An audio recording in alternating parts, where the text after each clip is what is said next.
Yo, people, welcome back to the Don Seepster show. I wanted to do my quick match reaction on the Madrid game. I'm gonna be covering a bit of Madrid this season. I am a bit of a Madrid fan, but I'm more objective line, so I'll be covering Marseille and Madrid. Um, Look, man, I'll be honest, bro. I wasn't impressed by a lot of things in that match.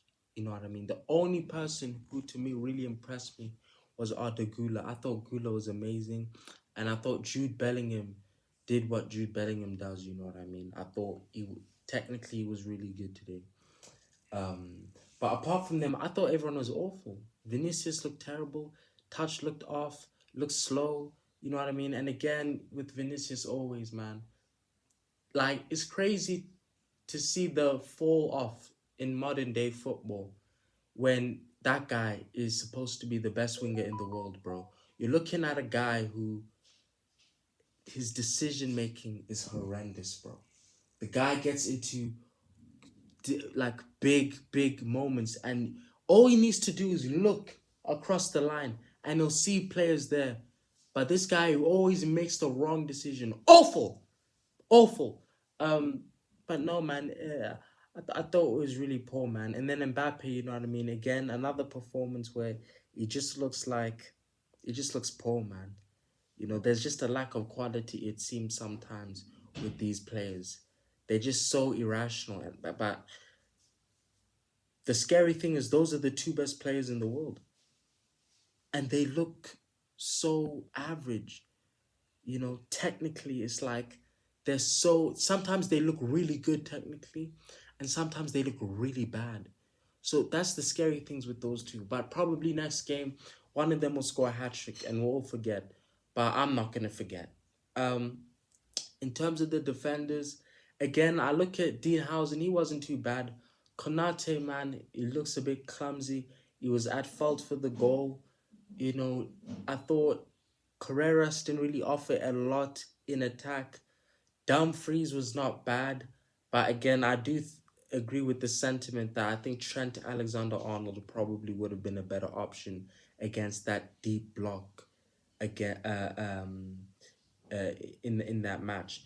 Um, the substitutions, I don't know why Mourinho took off Gula. I don't know what he's trying to do.